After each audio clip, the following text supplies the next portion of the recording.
सरकार का मिशन रोजगार लगातार जारी है। लखनऊ में नियुक्ति पत्र वितरण कार्यक्रम में मुख्यमंत्री योगी आदित्यनाथ मौजूद हैं। कनिष्ठ सहायकों एवं एक्सरे टेक्नीशियंस को उन्होंने पत्र बांटे हैं। एक बार सुनवाते हैं आपको सीएम क्या कह रहे हैं। पिछले 8-8.5 वर्ष के अंदर एक लंबी छलांग लगाने में विभाग ने सफलता प्राप्त की है। हर एक क्षेत्र में कुछ न कुछ नया परिवर्तन करके दिखाया है। ये परिवर्तन प्रधानमंत्री मोदी जी के विकसित भारत की उस संकल्पना को आगे बढ़ाने का ही क्रम है, जिसमें स्वास्थ्य के क्षेत्र में, शिक्षा के क्षेत्र में, कृषि विकास और जल संसाधन के क्षेत्र में, रोजगार और स्किल डेवलपमेंट के लिए, या फिर आज के इस नए युग के अनुरूप इमर्जिंग टेक्नोलॉजी को लेकर के कैसे आम जनमानस के जीवन में परिवर्तन लाया जा सकता है,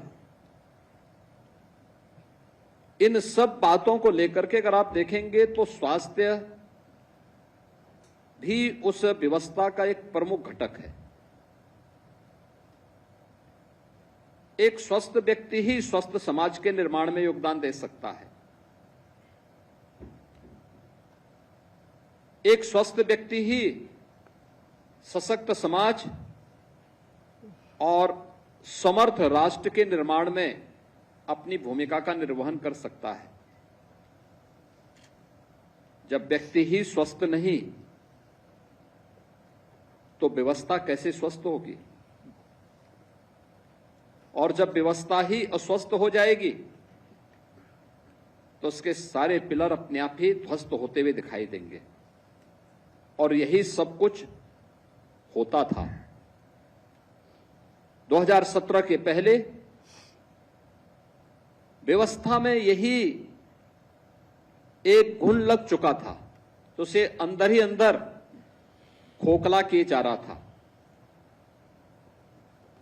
उसकी समस्या का समाधान करने के साथ ही उत्तर प्रदेश को उसके अनुरूप बनाने के लिए प्रधानमंत्री मोदी जी ने जो विजन दिया,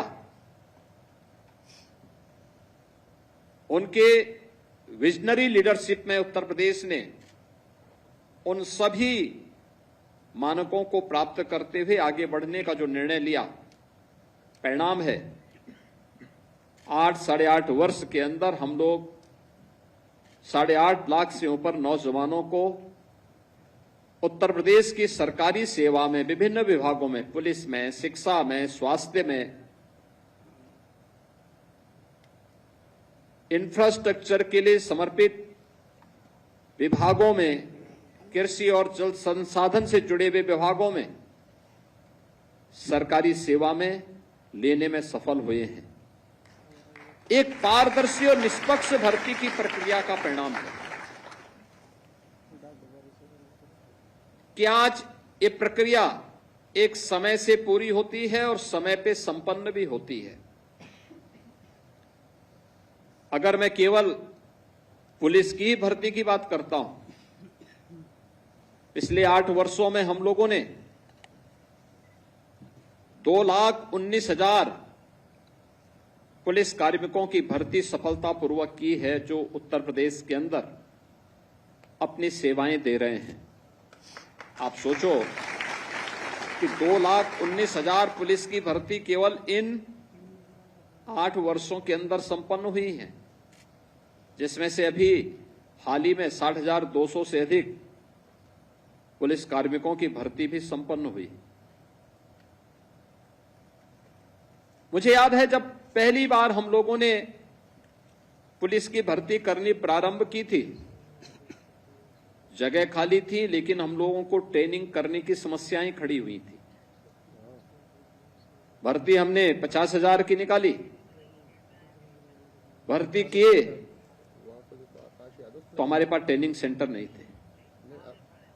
हमने जब रिव्यू किया तो पता लगा केवल 3000 पुलिस कार्मिकों की ट्रेनिंग एक साथ हो सकती है, इससे ज्यादा नहीं। हमने मिलिट्री, पैरामिलिट्री, अन्य राज्यों के ट्रेनिंग सेंटर लिए, तब किसी प्रकार से उस ट्रेनिंग को हम पूरा कर पाए थे। और इस बार हमने 60,200 पुलिस कार्मिकों की भर्ती की।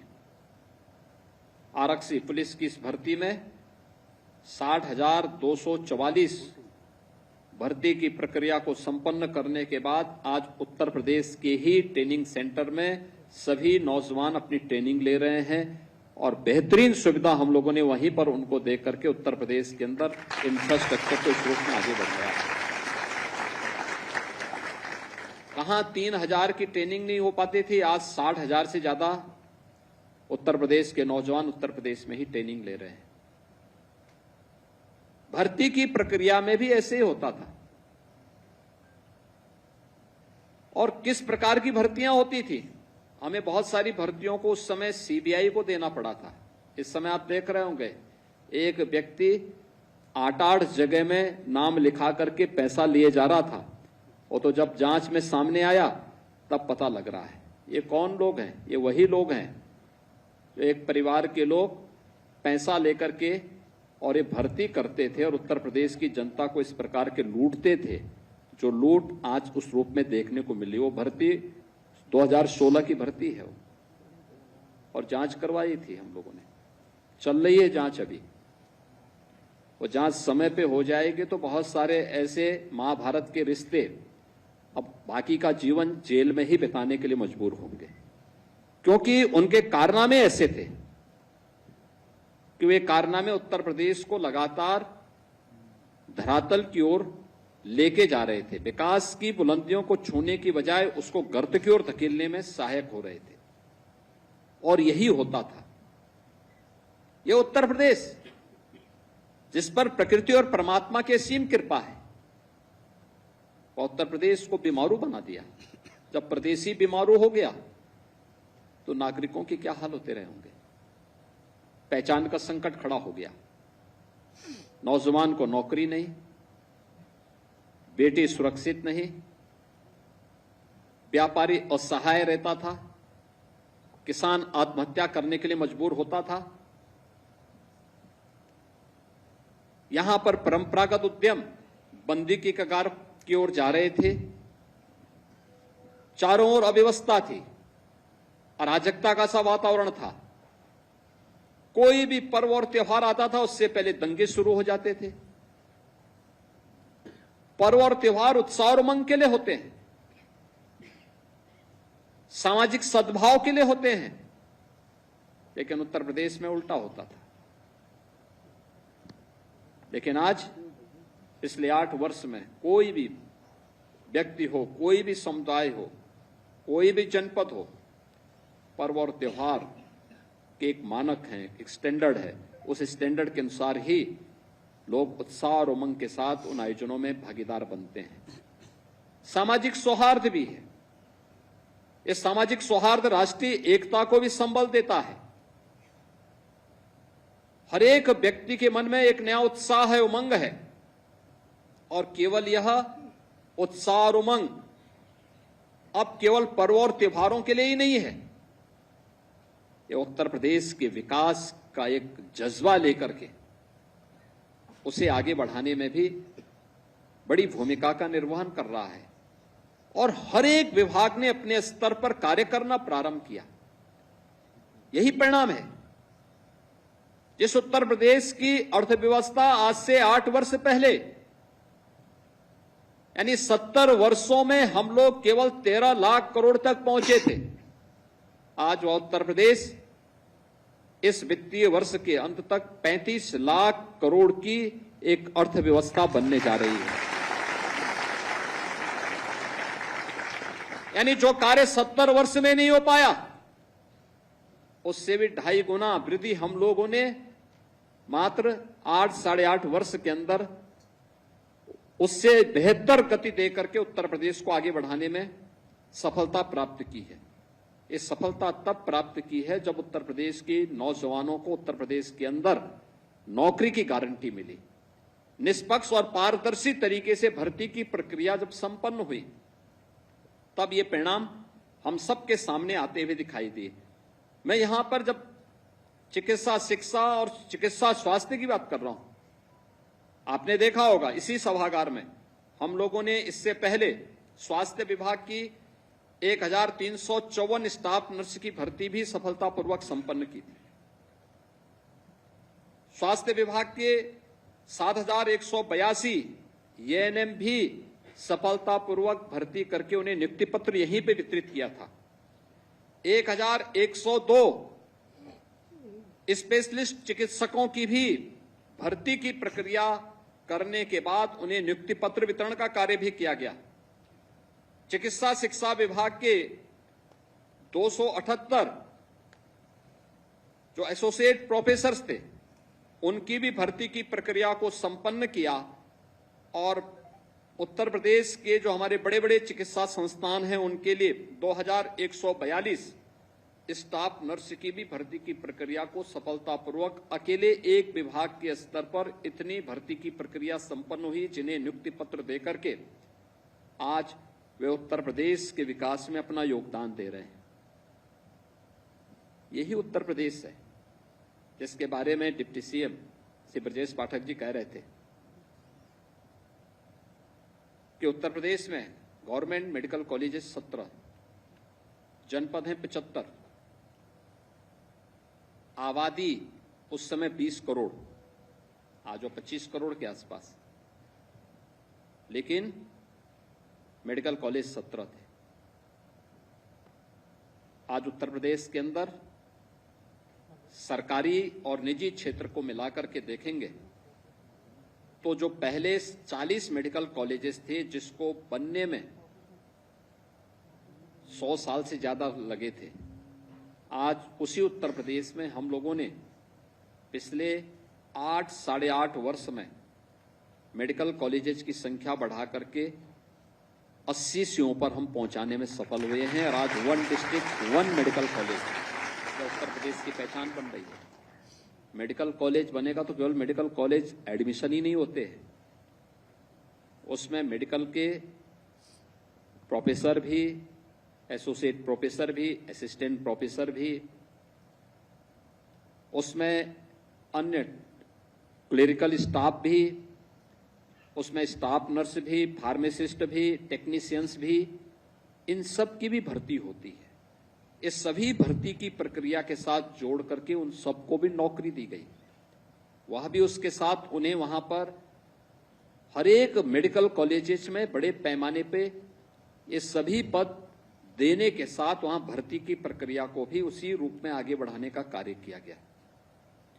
परिणाम है कि आज जनपद स्तर पर लोगों को सुविधाएं मिलनी प्रारंभ हुई।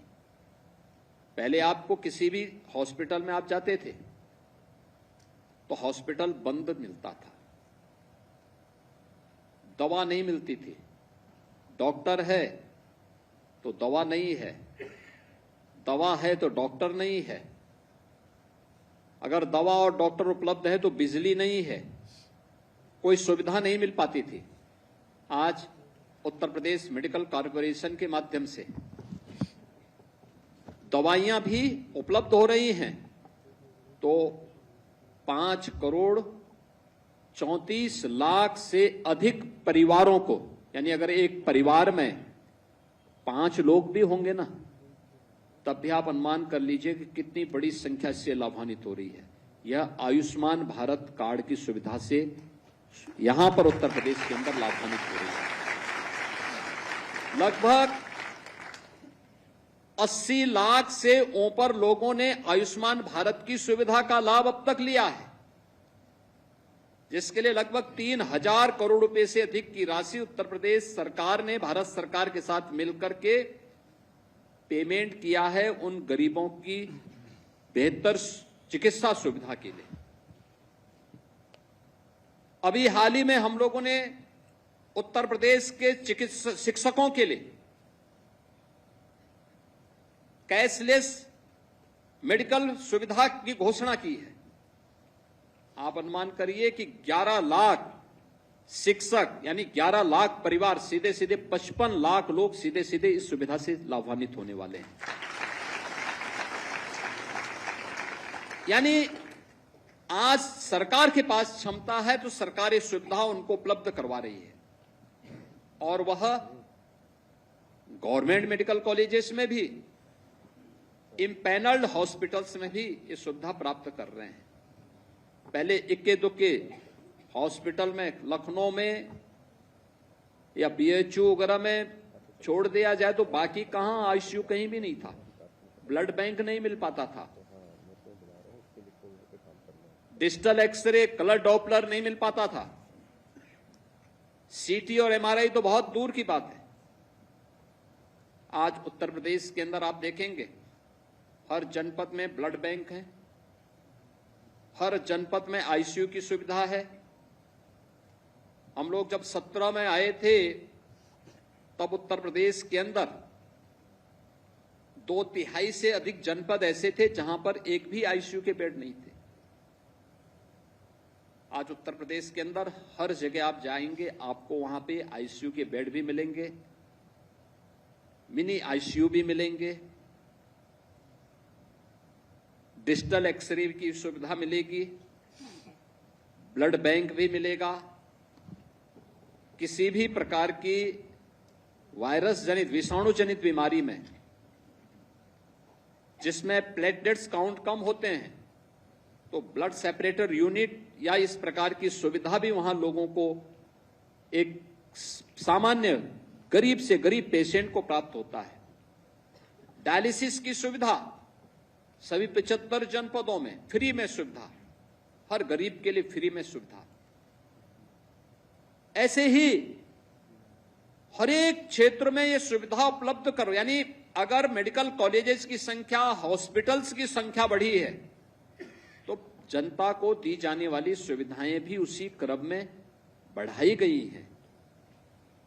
टेक्नीशियन हो या फिर कनिष्क सहायक, ये किसी भी संस्थान की एक बैकबोन होती है, उसकी रीढ़ की हड्डी होती है।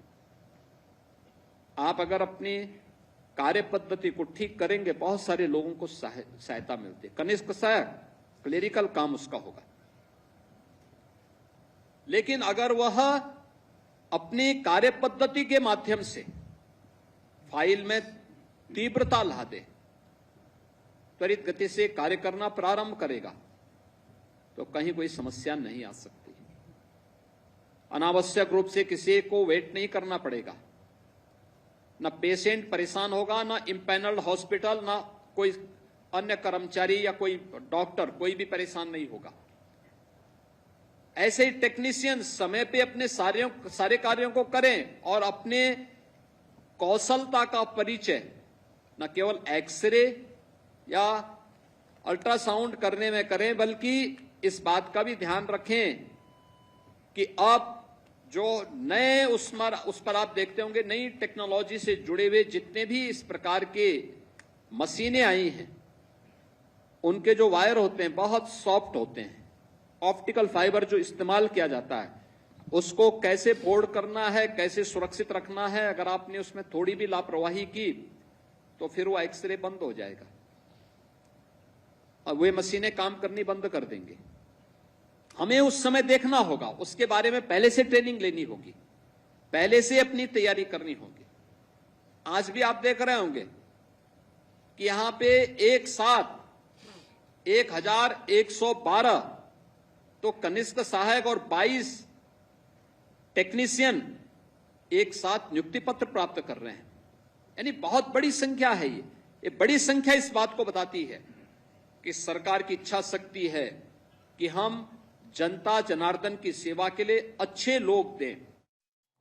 तो सरकार की इच्छा शक्ति है कि जनता जनार्दन की सेवा के लिए अच्छे लोग दें, ये कहते हुए मुख्यमंत्री योगी आदित्यनाथ को भी आप सुन रहे थे।